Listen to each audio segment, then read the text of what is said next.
Frede, Blaabjerg sir, all committee members, office bearers of IEEE Gujarat section, my colleague faculty members, other guests, and all participants. On behalf of IEEE Gujarat section joint chapter of Industrial Electronics, Industrial Application and Power Electronics Societies, an organizing team of this PELS Day celebration, it is my privilege to welcome all delegates in this expert talk. We thank Dr. Blaabjerg sir for accepting our invitation and delivering this expert talk. So PELS Day is an annual celebration of foundation of IEEE Power Electronics Society, which was placed on 20th June 1987. So every year throughout June, PELS members and non-members celebrate this occasion by hosting contests, events, workshops, which are held globally and spreading awareness about power electronics field. Present expert talk is part of our PELS Day celebration by this joint chapter. So our joint chapter is under Region 10, India Council and Gujarat section. We have ExCom members, 6 members from industry and academia leading this chapter. Several activity we have organized in 2024. So 3 expert talks, 1 workshop and 1 industrial training program is planned. For more information related to our chapter activity and updates about our chapter, you can visit our website as well as LinkedIn ID page. This is the executive members of 2024 committee. Recent events we conducted.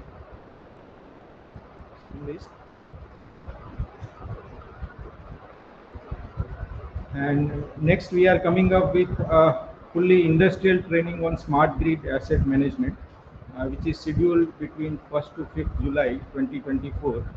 It is fully industry based program where 3 days it will be executed at Hitachi Energy, 1 day at ABB and 1 day at AIDA Baroda.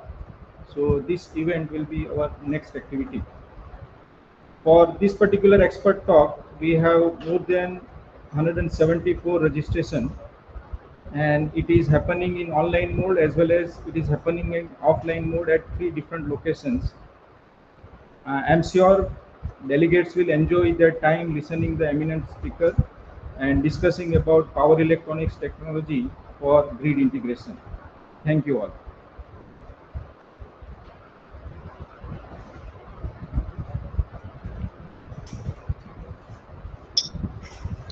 Thank you, sir, for the welcome address and sharing the information about the chapter. Now, I would like to invite Dr. Priyesh Chauhan, Secretary Compressor of the chapter, to introduce the speaker, Dr. Frede Blaabjerg. Dr. Priyesh Chauhan is Assistant Professor in Electrical and Computer Science Engineering at IIT Ram, Ahmedabad. Over to you, sir. Thank you, Manthan. I hope I'm audible. Yes, sir, you're audible, sir. Thank you. It's a great privilege to introduce Professor Frede Blaabjerg. Welcome, Professor. Professor Frede is a very well-known figure in the power electronics community. One of the topmost cited researchers in the field. So let me introduce Professor Frede. Professor Frede Blaabjerg is a fellow of IEEE since 2003. He was with ABB Scandia, Randers, Denmark from 1987 to 1988. From 1988 to 1992, he got the PhD degree in electrical engineering at Aalborg University. He became an assistant professor in 1992, an associate professor in 1996, and a full professor of power electronics and drives in 1998 at AAU Energy. From 2017, he became a Willem investigator. He is honoris causa at University Politehnica Timisoara in Romania in 2017 and Tallinn Technical University, Estonia in 2018. His current research interests include power electronics and its applications, such as wind turbines, PV systems, reliability, power to X, power quality, and adjustable speed drives. He has published more than 600 journal papers in the fields of power electronics and its applications. He is the co-author of 8 monographs and editor of 14 books in power electronics and its applications. For example, the series, which includes 4 volumes on control of power electronic converters and systems, published by Academic Press and elsewhere. He has received 38 IEEE Prize Paper Awards, the IEEE PELS Distinguished Service Award in 2009, the EPE PEMC Council Award in 2010, the IEEE William E. Newell Power Electronic Award 2014, the Willem Kahn Rasmussen Research Award 2014, the Global Energy Prize in 2019, and the 2020 IEEE Edison Medal. He was the editor-in-chief of the IEEE Transactions on Power Electronics from 2006 to 2012. He has been distinguished lecturer for the IEEE Power Electronics Society from 2005 to 2007 and for the IEEE Industry Applications Society from 2010 to 2011 as well as 2017 to 2018. In 2019-20, he served as a president of IEEE Power Electronics Society. He has been vice president of the Danish Academy of Technical Sciences. Professor Blaabjerg is nominated in 2014 and 2021 by Thomson Reuters to be between the most 250 cited researchers in engineering in the field. Thank you so much.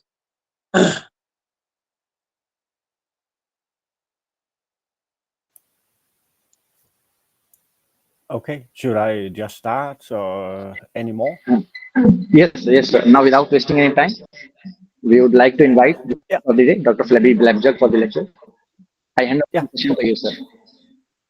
Okay, thank you so much for inviting me today, and I'm so happy to see so many. Also being a Power Electronics Society past president and being active in the Power Electronics Society for decades. It's very nice to see so many active people all in your section. So congratulations for being able to gather so many people, and of course also to the other societies. But today, you know, or this week, we are celebrating the Power Electronics Society Day or the PELS Day. So allow me to keep focus on this society. So let me try to see if we can successfully share my, let's say, my screen. And I need a confirmation that you can see my slides so I can go on. Can you see my slide?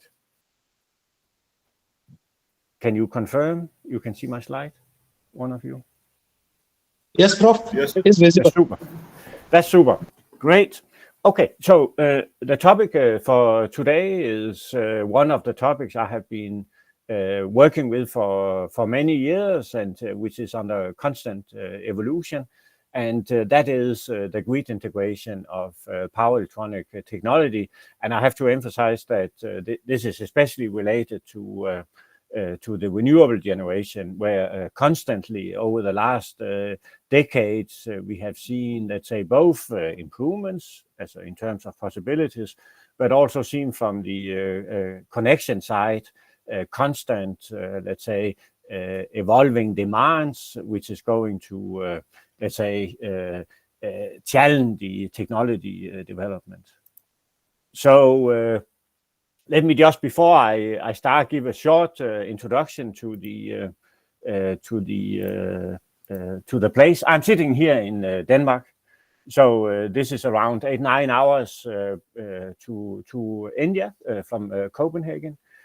So just today or yesterday we have the longest light day, if we can say so, and now it's going into the wrong direction, seen from a light perspective. In your place, you of course also have more lights now, but I can tell you we have only night for 3 hours or something like that. Then it's light all the time. So this is a little bit special. But Denmark is a small country, 6 million people, where we have the main city here, the capital Copenhagen, and then in let's say a half-hour flight, we have my city, Aalborg, where also Aalborg is located.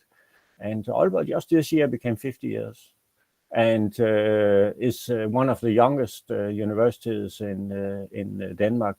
But we are extremely famous for, let's say, our education model, because our students, they work in teams and they work with problems. So we have what we call a problem-based learning model, where students, half of the time they spend on doing project work, solving a society problem. It can be industrial initiated and so on. And then half of the time they are, let's say, getting classes, like I guess you know mostly, you know very well from your own university. But we are, of course, not the most famous, I guess, at least in some parts of the world. Hans Christian Andersen, a poet, where a lot of fairy tales is maybe the most famous one.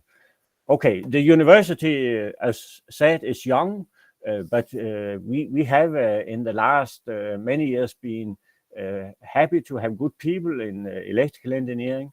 And that means some of the rankings have put us way high. For example, US News, where the rankings are not so much on, let's say, personal, let's say, knowledge between peers, but it's more about performance in terms of impact and also, let's say, publications in high-level journals. So, for example, in 2022, we were number 5 in the world in electrical engineering. Now, this is not the main thing for my discussion. This is, of course, the integration of renewables and the grid connection.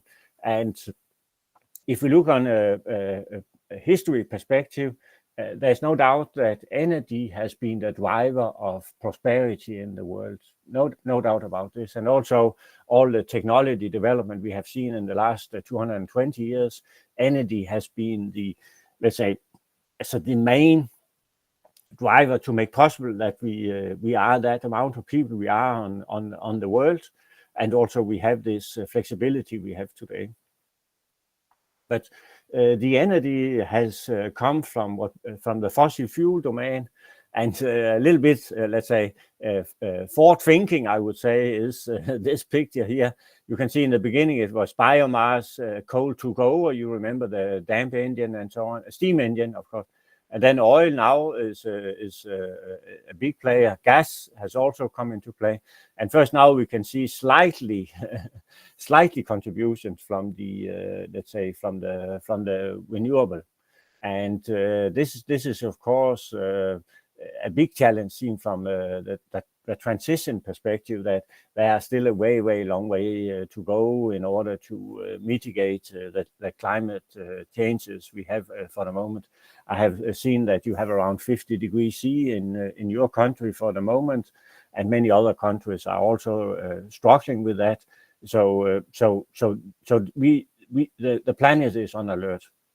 However, there are, of course, let's say, ambitions. There are, let's say, forces saying that we need to do something about climate change. And one was this Paris Agreement, where we in 2050 should ensure that we were not coming more than 1.5 degrees C above, let's say, the expected temperature, even though it sounds so that we are already there today. But also maybe it's dependent on the sun.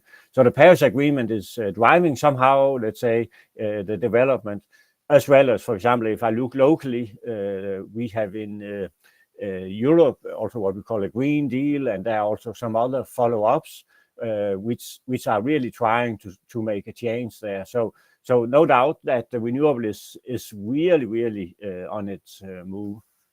And if we look at this Paris Agreement, is it really feasible to, let's say, to achieve this 1.5 degree, and how should the energy mix then be? So to the left, you can see a little bit how the energy consumption is distributed between sources. You can see it's very much fossil fuel based, right? Maybe 2/3.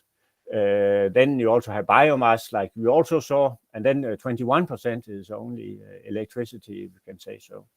But there is an organization who have been studying, okay, how can we achieve this, let's say, really significant reduction on carbon emission and swap our energy mix? And the answer was yes. We can also, there are really also technology roadmaps to do that in all aspects. And how will it then look? And then you can see here it will look like, let's say, the fossil will have around only 10%. The electricity will then get 51% of the energy, let's say, the energy share. Hydrogen, 12%, modern biomass, 18%, and district heat and other renewables will also be a major player. But seen from an electrical engineering perspective, and also my presentation here today, this is super, super interesting because you can see electricity is maybe expected to be tripled because we go from 21% today to 51%. But for example, hydrogen, this also needs electricity in order to be sustainable. And all, let's say, all the success here is totally dependent on that the generation is renewable based. So seen from an electrical engineering perspective, this is really, really a big, let's say, a challenge, vision, mission to contribute to. So what we are looking into is a huge amount of development on the generation side, where things should be, let's say, renewable based. The lower one to the left is maybe not so much renewable. It could be modern biomass. But of course, the two upper are absolutely not consuming, let's say, fossil fuel. And then we have our technologies. Many of us are working with components, converters, put them into systems. And then we are interfacing things into the power grid, which can be a transmission, distribution level, but also at, let's say, just at the consumption level where we need power electronics. So power electronics is really the key. If we look at renewable, the two main players, if we look away from the hydro, is wind and sun. And I have a very interesting figure here, in my opinion, which is illustrating what has happened since 2000 in terms of wind and solar photovoltaics. Today, wind is around 1,000 gigawatt of installed capacity. PV is 1,400 gigawatt. And if you look at the trend, you can say that the wind has been progressing over 20 years, right, in a steady growth, while PV has been growing in the last 10 years or maybe 12 years, if we look at 2023. And the main thing has been the scalability of production, because this has given the opportunity really to squeeze and lower the cost of, for example, solar photovoltaics, while the wind has been struggling a little bit in constantly scaling up. And there, of course, there are some, let's say, good arguments for why this is happening. Just think about how easy it is for you to yourself to invest in PV. You can buy a panel, you can buy 10, you can maybe buy 20 and an inverter, and then you are connected to the grid. While it's more difficult seen from a wind turbine perspective, because you need more capital. A wind turbine is bigger, also efficient, but there's no doubt that you need more capital in order to be successful.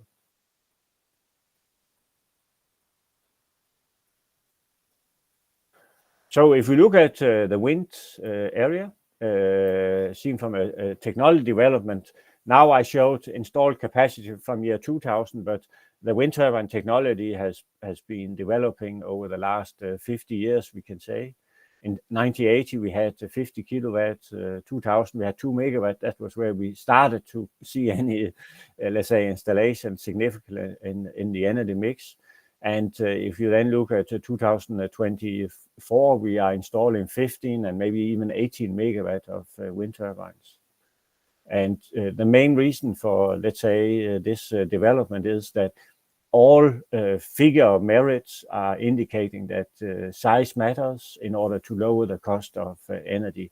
And you can see this is working in contradiction to the PV and also in the competition, because if we are sizing so dramatically up, it needs a lot of capital to be able to, let's say, to raise a wind turbine of 15 megawatt. The power electronics has not really, from the beginning, been a key player. In the beginning, wind was just a troublemaker for the power system, seen from their perspective, and it was only induction generator connected to the grid. But of course, people could see that variable speed was possible, but it was too expensive. Power electronics was going down in price, so around 2000 it became interesting to include it in a double-fed induction generator system that was on the move. But then later on, all turbines almost become fully equipped with power electronics in order to control the speed of the turbine and also in order to make a good grid interconnection. And this separation, those two features become more important as we go up in size, because you need much more flexibility in the control of the turbine, because it's a big mechanical construction. So that has been a strong argument also for putting in, combined with that the grid codes have been, let's say, strengthened in the last 20 years. So to do this, we need power electronics, and power electronics have been there, I think, all the time you have been active, right? And going back, the electrical conversion has always been interesting. So in the beginning, it was mercury arc rectifier, vacuum tube rectifier, and so on, where some things were done also very, let's say, innovative things in terms also for power transmission, but it was expensive and it was not super reliable. But the thyristor was invented in 1957, and that gave a fantastic opportunity to convert the power efficient and with high controllability. And since then, the device technology has just been developed with different technologies, the power bipolar transistor, the DTOs, and then I would say the big change also came with the power MOSFET, because there you are looking into let's say a voltage control device where you can do things very fast. This was also a big invention. But then seen from an industrial perspective, the IGBT, and now today the base material have been changed as an opportunity where we going from silicon to wide bandgap devices like gallium nitride and silicon carbide. And there we are now in a new, let's say, domain. And maybe in the future it will be diamond based, because then we have extremely unique opportunities. But the wide bandgap devices are really moving on. Looking at the power electronics, we can say that if you look at the books published around the invention of the thyristor, there were many coming, and also with a lot of circuit topologies, how to do modeling, how to do control. And then later on, digital control came, and it gave us a lot of opportunities. The real innovation on new, let's say, topologies and so on was almost stopped around 2000. Still a few things are coming, but I think many things have been invented. So if we look at now today, all things are more towards the different application, meaning packaging, thermal management, EMI, EMC, reliability, how to scale up, and then more control, digital twin, AI are some of the, let's say, things we are now putting into the systems in order to improve them. But if we see it from a system perspective, we have wind, we have sun. This is illustrated here. Yeah, then we have, let's say, the source with the turbine gearbox, with a generator and then a power electronic system connected to the grid.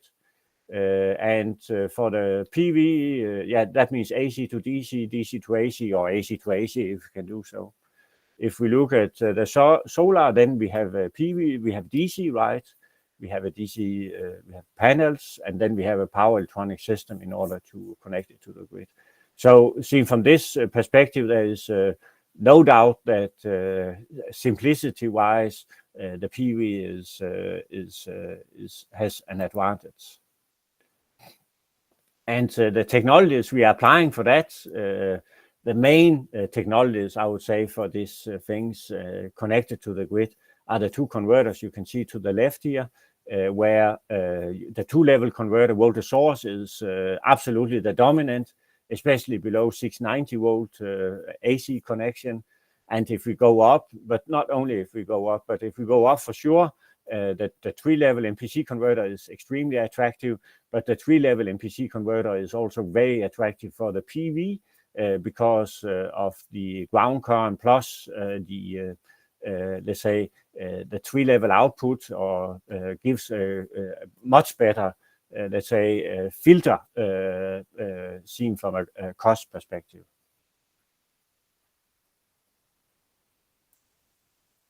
So if we look at the converters for the wind turbines, there are two configurations. We have the double FET induction generator system you can see here, where we just control the slip power, and typically the slip is plus minus 30%. So that means we have to deal with 30% of the power. So stator is connected to the grid through a transformer typically, and then we have an AC to DC and DC to AC converter to control the power either in this direction or in the other direction. And the beauty here is that the power level is low compared to the system, and we have full controllability of active and reactive power.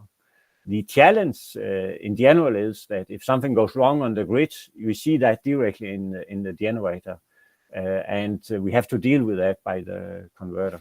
Another challenge is that we have connection to the rotor, and there are some maintenance related to that. On the other side, we can say that the three-phase generator, induction generator, synchronous generator, either with windings or with permanent magnet, there we have to control frequency and voltage for the full generator, do AC to DC converter, and then connect to the grid by DC to AC converter.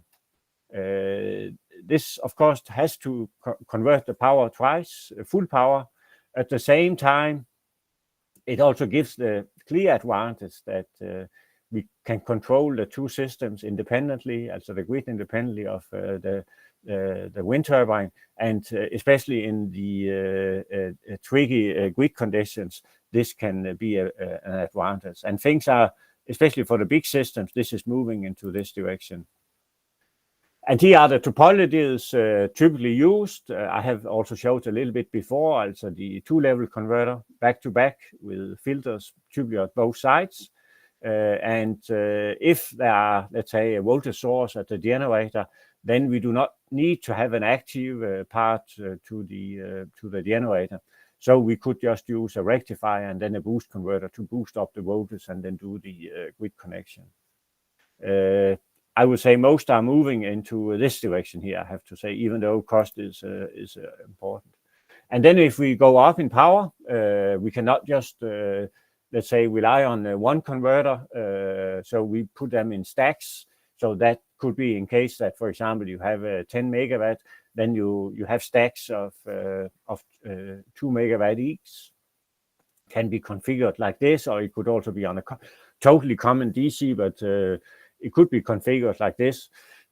Here you have redundancy, and you can optimize the operation also seen from a system perspective. You can even, and there are samples of that in the generator technology that, or in the turbine technology that, okay, when you have to do this, why not then put multiple windings on the generator for example, 9-phase, and then 3 phases are controlled by one converter, 3 phases are controlled by a second converter, and 3 phases are controlled by a third converter. Then you even also have redundancy on the generator. And what is really counting is that power is produced when the wind is there. Otherwise, you can be punished. So that is one way, and done especially for the low voltage below 690 volts. But when the power goes up, it's a natural thing to think about increasing the AC voltage, right? So 3.3 kilovolt, maybe less, in order to lower the current.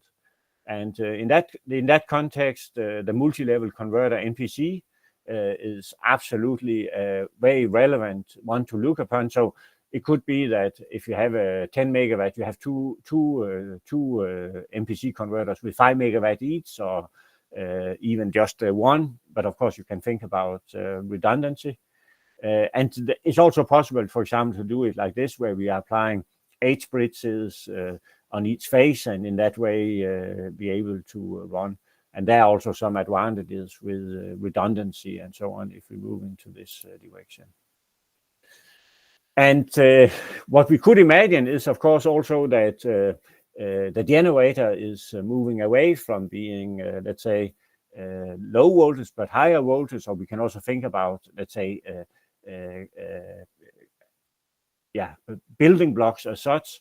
And then we have a certain number, as we are using here, kind of dual active bridge system, avoiding, let's say, the transformer we typically have here, or we typically have here, and then go high frequency transformer wise to, or medium frequency transformer wise, to squeeze the size, and then stack in a building block style, and convert the power from the generator to the system.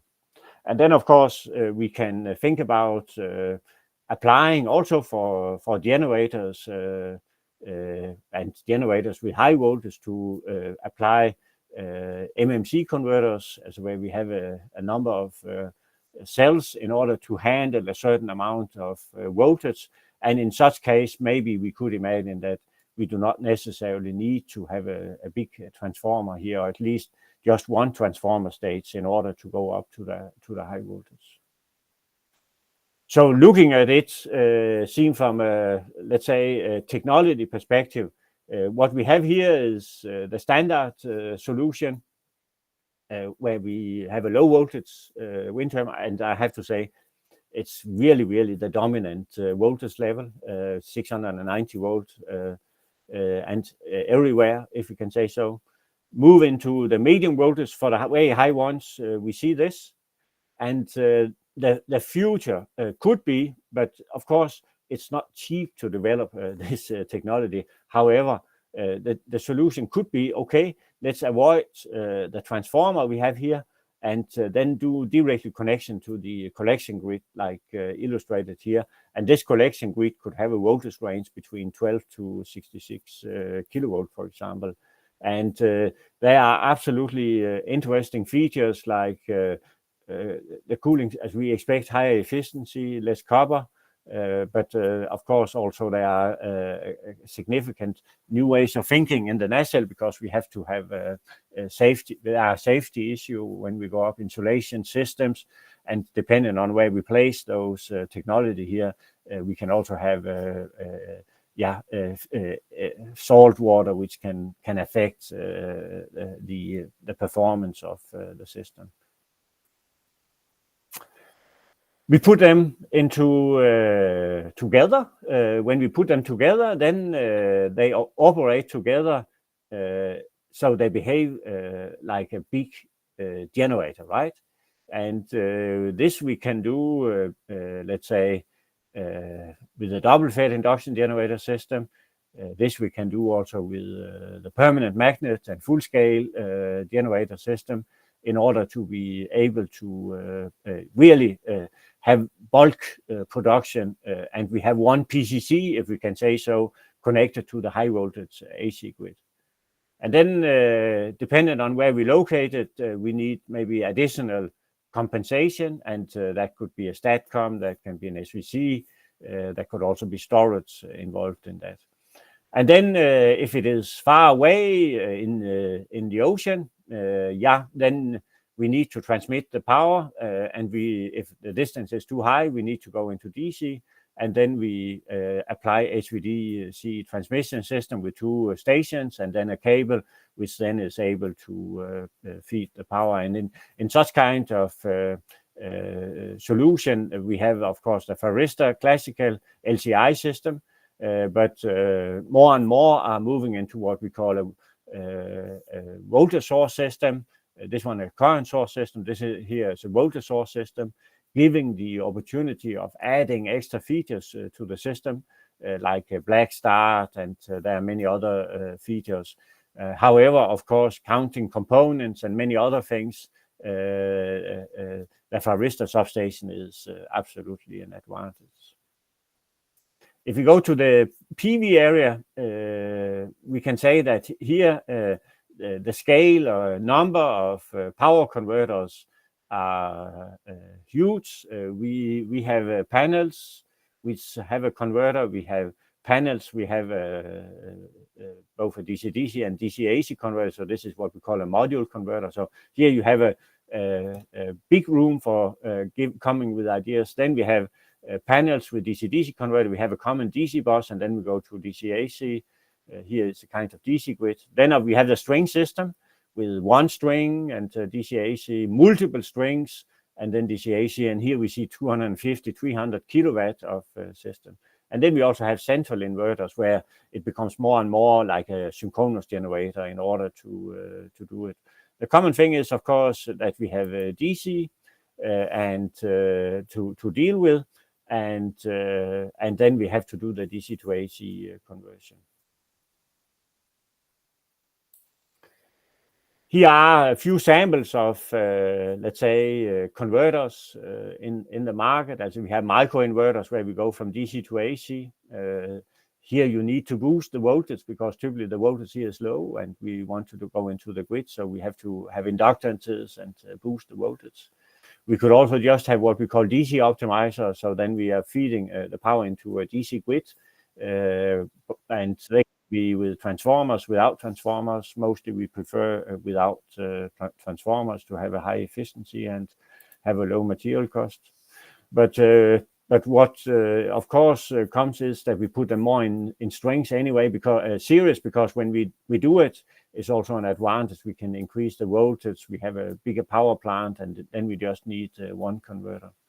And here, the converter technology are many, have a string and then do DC to AC conversion.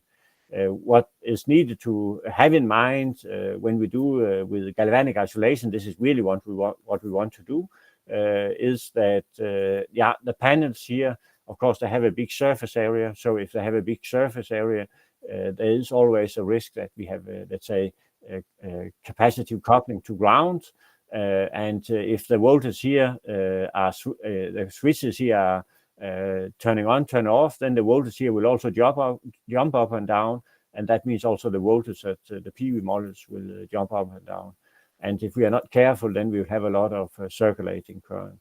And that means a lot of innovation have been going on to avoid that the voltage here was jumping a lot up and down, to limit the ground current, and then at the same time have a technology where let's say the efficiency is high. And some different have appeared. I think the famous one, traditional wise, have been what we call the H5 inverter, where we can decouple the 2 systems when some switching is going on, or the Herrick, where we can also do something here, and with a good high efficiency, and also used a lot. But later on, we see that there are also other things going on. And then if we go up to the higher power, then we have the central inverter system where arrays are in parallel and they are in series. And then we are just having a few big power converters dealing with the system up into the megawatt scale. What is going on now is that we want to change the voltage of the arrays, we want to increase the voltage of the arrays. And And everything is about reducing the current, and then reduce the amount of needed copper. And here is an example of a 1500 volt DC inverter, where we could imagine, instead of especially feed up to the medium voltage, let's say 66 kV, instead of using a 50 hertz transformer, 60 hertz transformer, then use what we can call a solid state transformer, and then put them in parallel in order to let's say to boost up the voltage, and then squeeze the size, because 50 hertz and 60 hertz transformer, they're heavy, they need a lot of both copper and iron. And if we go into the, let's say, more high frequency domain in terms of power transmission, we are able to lower the material consumption. But on the other hand, we need more power devices. But no doubt there are challenging, there are examples of this technology on the market, but it takes some time to penetrate, because everything is cost driven, and yeah, it also have to be demonstrated a few times before it's moved into this direction. Everything about interfacing is, of course, the power converters, like illustrated here, but nothing can operate without control, right? So we need to look at, let's say, what are the opportunities for control, and we have to be able to control the generator, either a real rotating generator or a PV generator, DC generator, and we have to be able to connect it to the grid and be synchronized with the grid. And there we also, let's say, need to have some information through measurement, fundamentally to both sides. And then we have some reference, which can come internally, or it can also come from for example, the grid operator. But seen from a system perspective, what are very, very important in general are reliability. This is a secure system, so the grid operator can count on that it's connected when the weather is good. Efficiency is important. As a 1% efficiency increase matters, because systems like this are operating 20, 30 years, and if you can gain 1% over the full lifetime, this means. But combined with cost and volume, especially cost is important. However, we should remember that the power conversion typically is 10-15% of the whole expense, let's say, mapping. So it's not totally dominant. But then the ability to do what we need from a grid system operation, controlling power, also reactive power, but also handling, let's say, situations where we have faults, and survive that if we have faults, so we are not having a disconnection of a lot of system. And then naturally communication in a safe and reliable way. And that's what is challenging, and what is, let's say, dictating how the performance should be are, of course, the power grid standards, where different expectations are to the systems. Here are two, let's say, classical performance metrics in the standards, which are the ability to control the power dependent on the frequency on the grid. So if the frequency is going up in the grid, then we have to reduce the power, or have the ability to do that.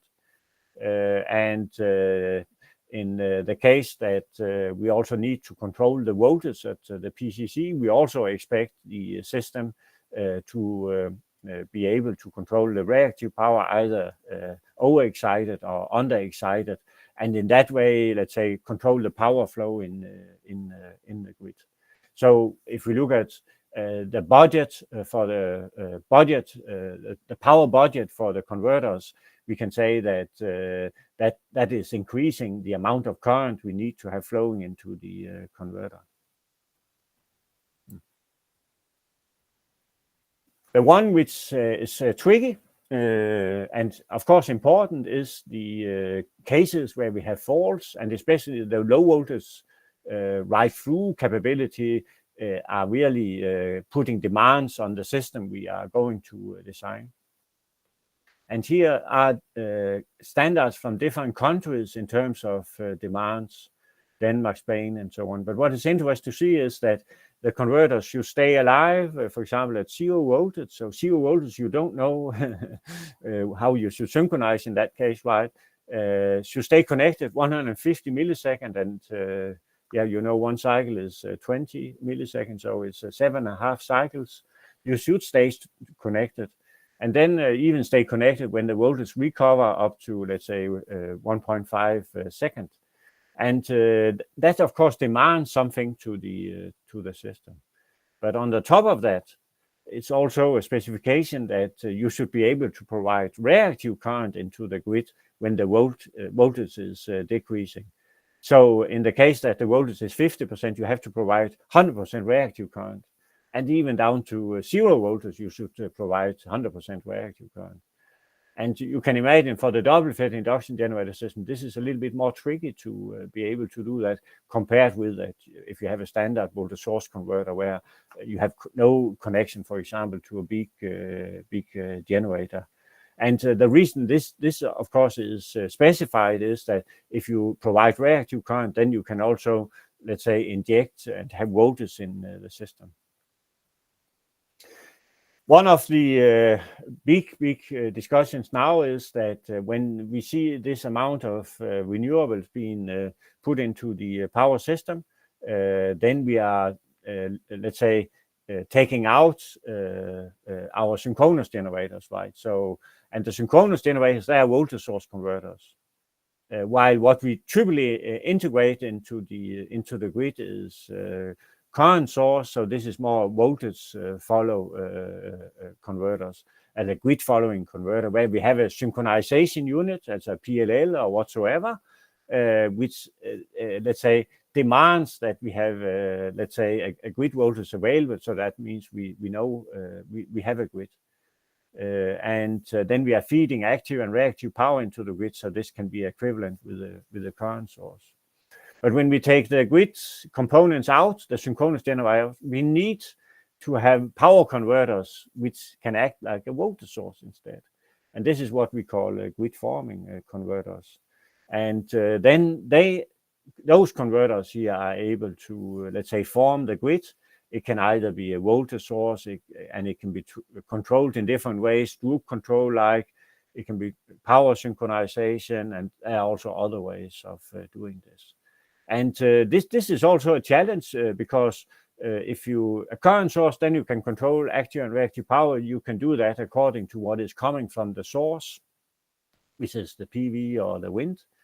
While if you go into a voltage source mode, then you do not necessarily, and you want to keep the voltage, then the power could be different. The power demand could be different, and that is not always in balance with the with the source, for example, the wind and the sun. So here we have a challenge which we need to deal with.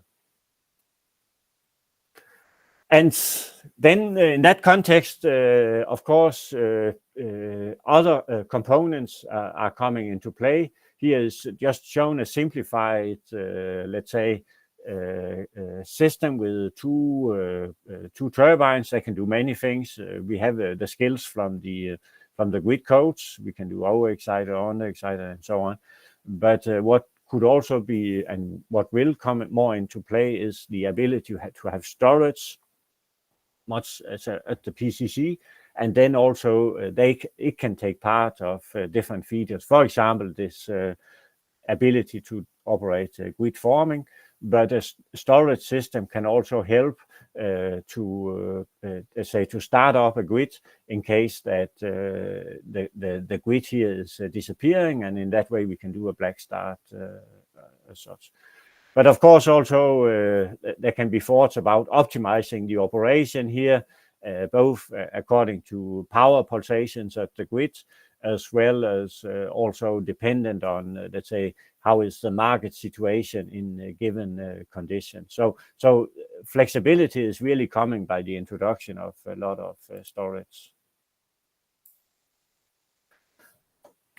That ends my presentation as such, and I would like to discuss this with you. You can see the power electronics is really entering the grid systems with renewables. And I just have, let's say, some indications here, what you can see here, and where we are moving. And this one here is becoming updated regularly. Here you can see the cost of energy, levelized cost of energy per megawatt hour for different technologies, where there is no doubt that, let's say, the PV is really becoming cheaper and cheaper, and it's very cheap compared, let's say, with fossil fuel-based system. Wind is also cheap, but this is a little bit dependent on whether it's onshore or offshore. In order really to take out the big generators in the power system, we will form, let's say, generating centers, and either PV or wind. Here is illustrated the wind, especially in the North Sea, where in Europe where we are, that because we have a lot of wind available, the depth of the sea is not super high. And then there are, let's say, discussions on building islands of gigawatt of power in order to, let's say, supply the European energy system, or make energy instead of taking it out from the ground.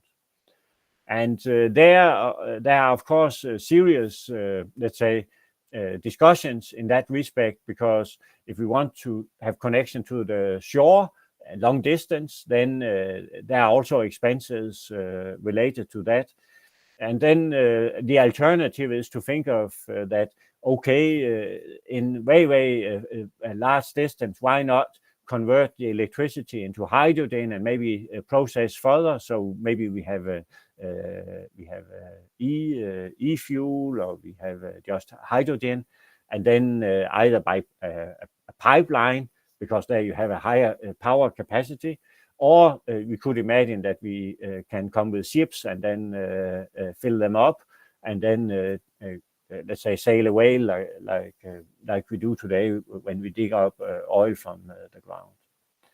So that are some of the perspectives, but in general we can say that we are really moving into a much more electronic-based grid, and we will not be successful without looking at the other energy sources, also the cooling, heating, as well as also the opportunity to do, let's say, X energy as such. And in that context, digitalization is also a part of it, to be able to maneuver such systems control-wise, but also a lot of other opportunities. And what we can say is about mastering power systems, power electronics, control, and then system engineering in general. Yeah, and then we just recently wrote a paper about the wind turbine technology, which you can find in this relatively new Nature, let's say, journal. And with that, thank you very much for giving me the opportunity this morning, or for you it's in the afternoon, to share with you my visions on, let's say, the grid interconnection on the PELS day, and I will be happy to answer questions you might have.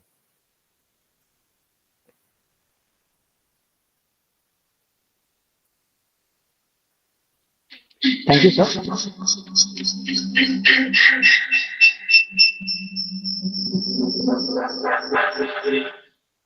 Thank you, sir, for the insightful talk about the role of power electronics in grid integration. We'll move on to the question answer sessions. We will take the offline questions first from SVNIT, then ITRAM, and then Marwani University, and then the online participants' questions will be taken.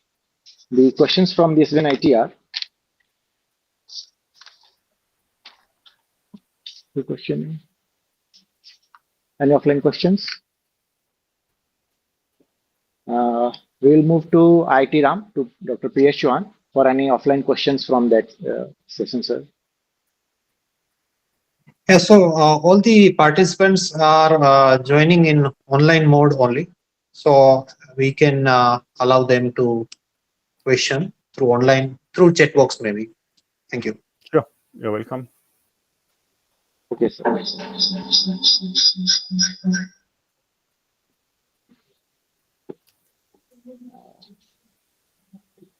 Any online participants, if they want to ask any questions, they can please.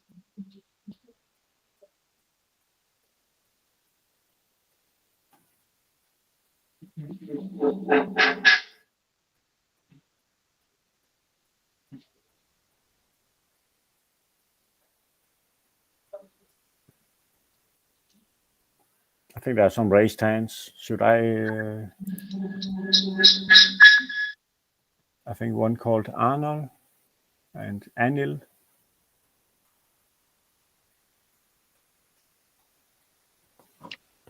Yeah, Professor Anil Roy has raised hand.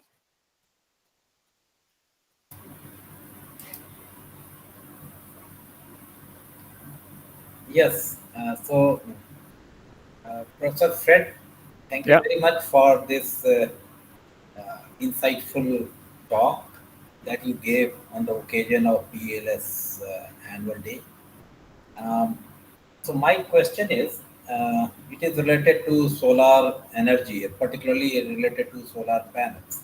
So solar panels have their own age. It lasts for 20, 25 years at the most. Now, since we have driven solar energy very much for extracting energy from that or using it, uh, now the problem has come of its disposal. After aging out, how we are going to dispose them off so that landfills are not going, should not be affected much. Or so, what is your take on that? Sure. How should we move? Sure. There's no doubt all the equipment we are building, they should also be reused again, or there should be plans for reusing it. And I would say 30 years ago or 20 years ago when we started this up, or when we started up doing this, maybe there was not so much thought about this.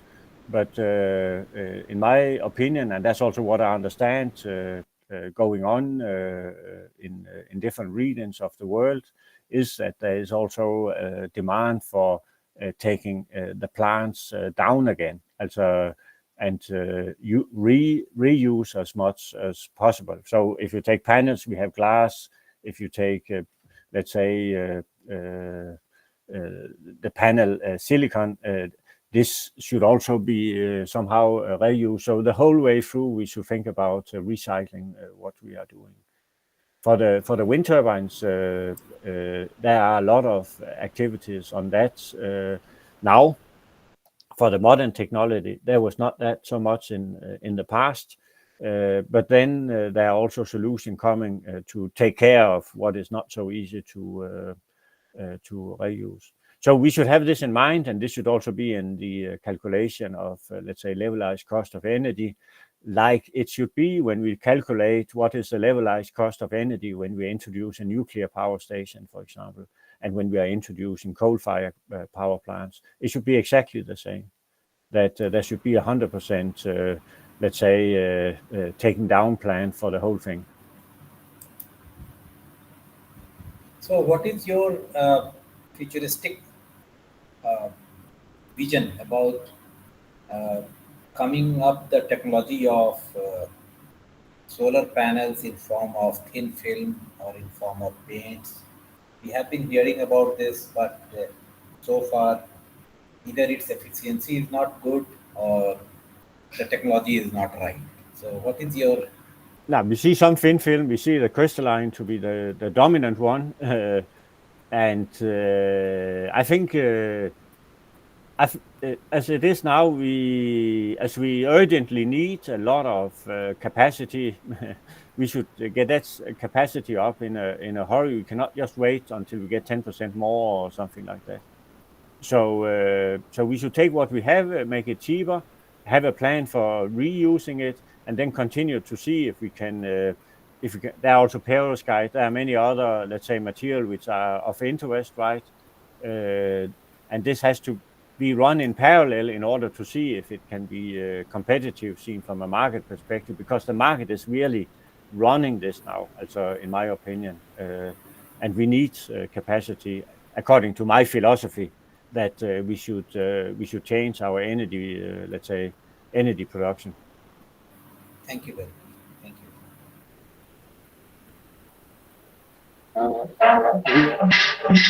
We see some online chat questions also. Professor R.S. Susani, Mayank Velani, and Hital Desai have asked 3 questions. Sir, are the questions visible to you, sir, Professor Blaabjerg? Oh, good question. Sorry, I was it should be. It's more for me to navigate in this system. Could you read it? Maybe it's better to read it. Right. So can you read it? One of the question is, how do you see the emergence of energy internet? Yeah. I think we are moving into, we will all be consumers, and not all, many of us will be consumers, we will be, let's say, producers. So I can easily see in front of me that it will be a little bit, it can be an internet-like thing that, we can maybe, let's say, make a treatment with my neighbor. They want my energy I have stored in my battery, and also opposite, that I want something from another one. I think we will see this more and more.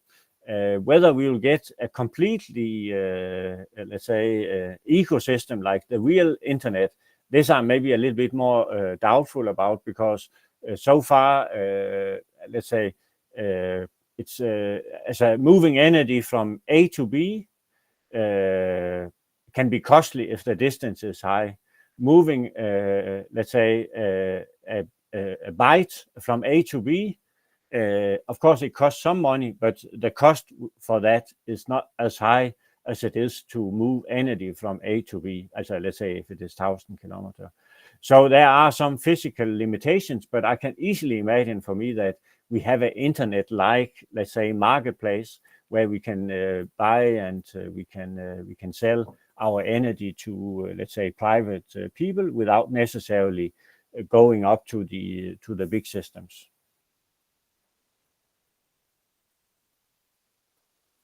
Okay, thank you, sir. I will share the screenshot for the next questions.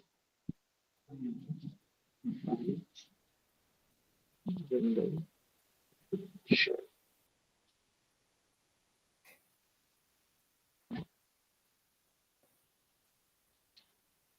This will be beginning for you.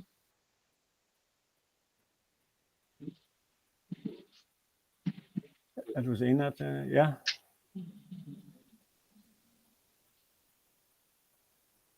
So for side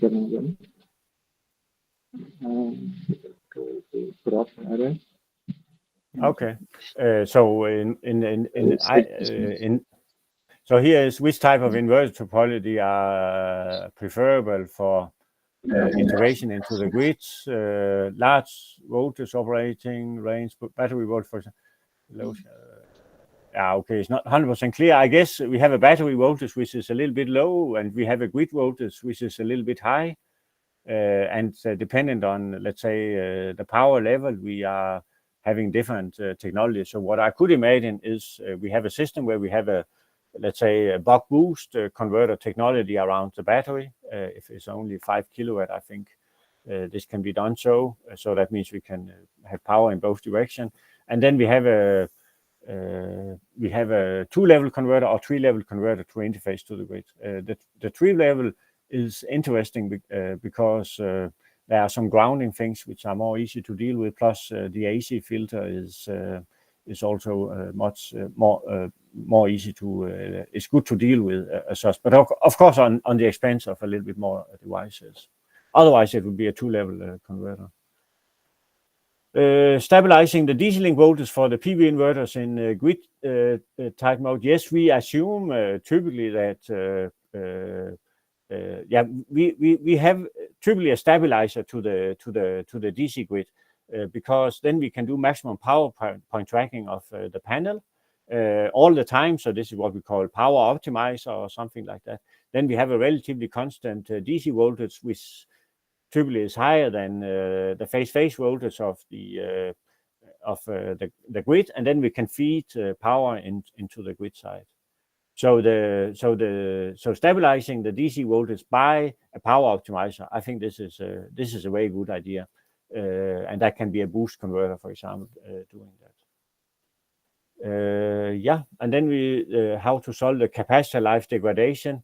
Well, I would say the first thing is to go away from, let's say, electrolytic capacitors, and then go into, let's say, film capacitors and so on. But depending on where you are, if you are in humid areas, then that capacitor can also be a little bit challenged. Then into ceramic capacitors. And then if it is that kind of technology, the silicon carbide will be no problem to connect to it, and then you have a long, reliable, let's say, microinverter. The challenge is, of course, seen from a cost perspective. But honestly, this is important to design it properly. It's not just to put components together.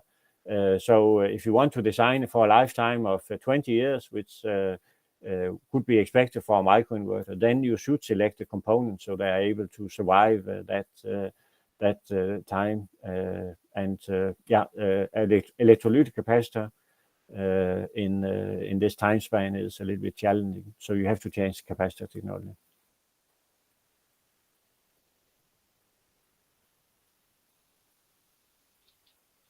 Thank you, sir. I hope all the questions of the participants will be answered. Okay. Yeah, thank you. We'll be displaying, thank you, sir. We'll be displaying the feedback link in the chat box also. And the participants can copy that QR code or can take a screenshot of the QR code, and the online participants can click on the link and forward it. Sure. Manthan, I think there is one more question from Devendra. If you can take one quick question. What question? I will print it. So there is one more question. Can you suggest the best converter topology for micro inverter with SiC?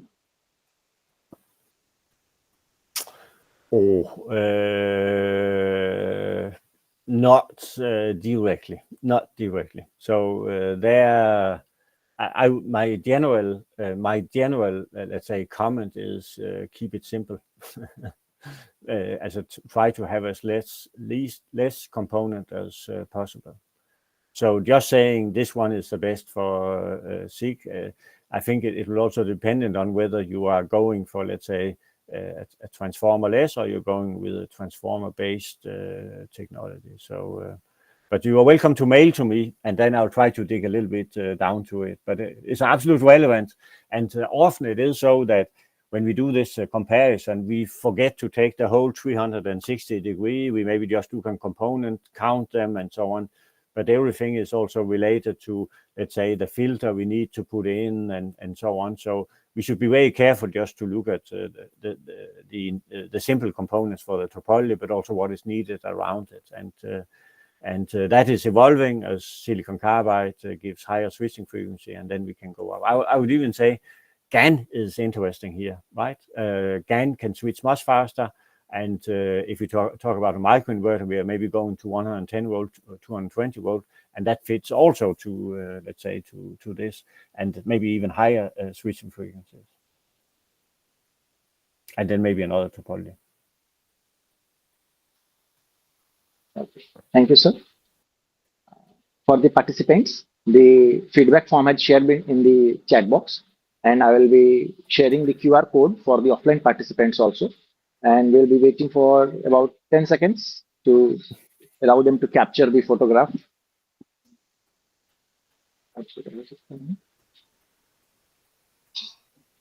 And after this, I will request Dr. Priyesh Chauhan to share the memento to our honorable speaker. Over to you, sir, Dr. Priyesh Chauhan. Yeah, thank you. Please allow me to share my screen so that I can virtually present it. Okay. So should I start sharing my screen now? Yes, sir. Yes, sir. Thank you.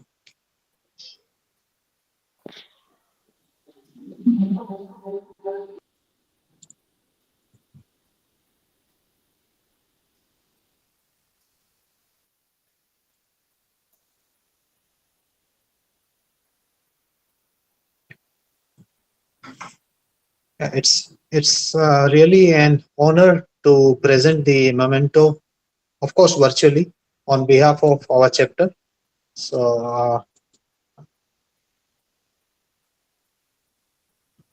here is the memento that we would like to present to Professor Blaabjerg, and we really appreciate your time and accepting our invitation for this expert talk on PELS Day, on celebrating this PELS Day. Thank you so much, Professor Blaabjerg, for your time. Thank you very much once again.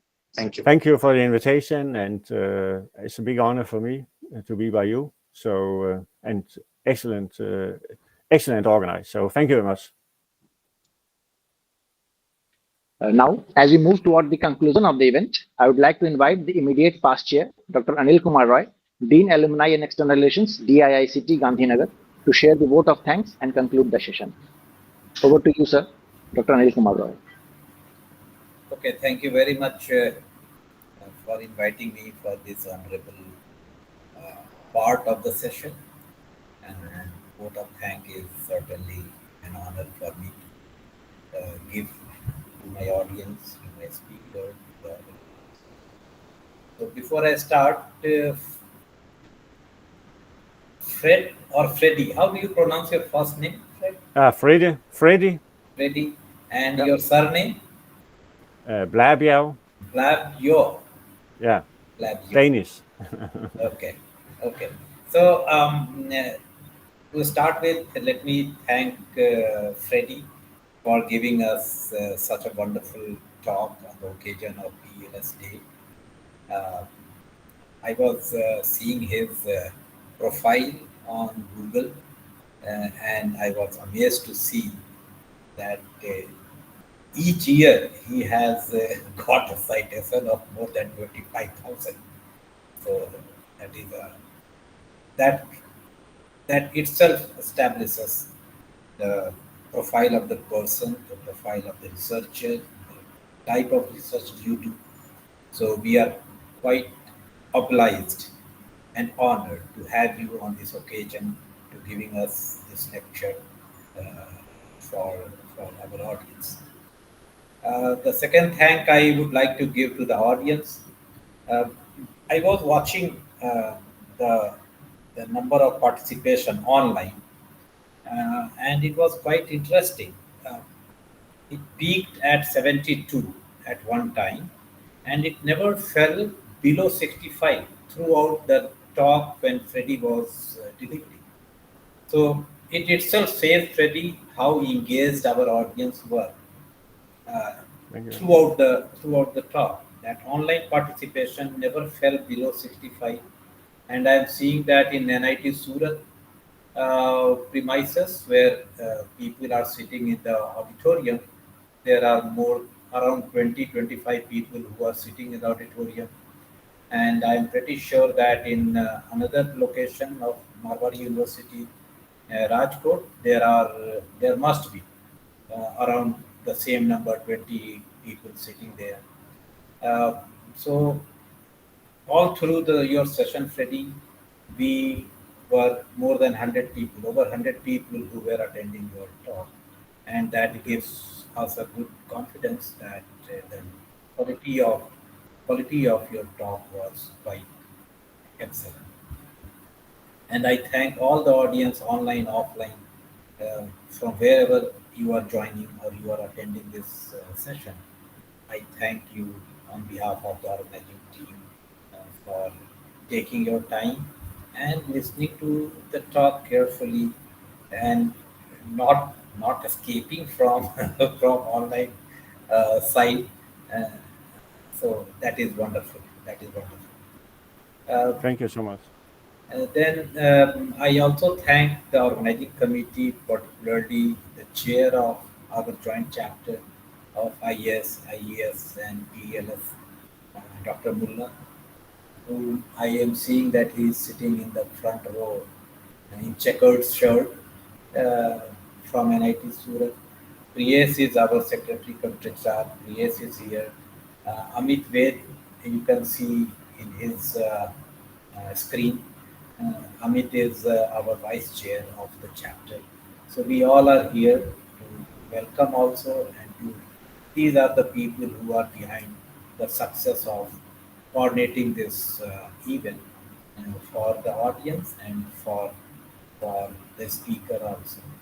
So with this thanks note, perhaps Manthan Solanki is the name of the guy who was comparing or who was coordinating the event. Manthan. Yes, sir. Ram. So I also thank Manthan for doing this, for coordinating everything in such a nice and professional way. I am quite amazed. Perhaps Manthan is from Marwadi University, Amit? We are, sir, from SVNIT. I am Ramaratan Tiwari along with my friend Manthan. We are from SVNIT, sir. Okay, okay. So you are from SVNIT. So good to see that this type of involvement, engagement, and uh, concentration is there in the volunteers also. So with this, since this is mostly we are online, I think Dr. Mullah must have arranged some lunch for the offline attendees in both the locations, in Marwari University and in his own university. So please join us for lunch after this event. and thank you very much. Thank you very much, everybody, for doing this in such a fantastic way. Thank you. Yeah, thank you.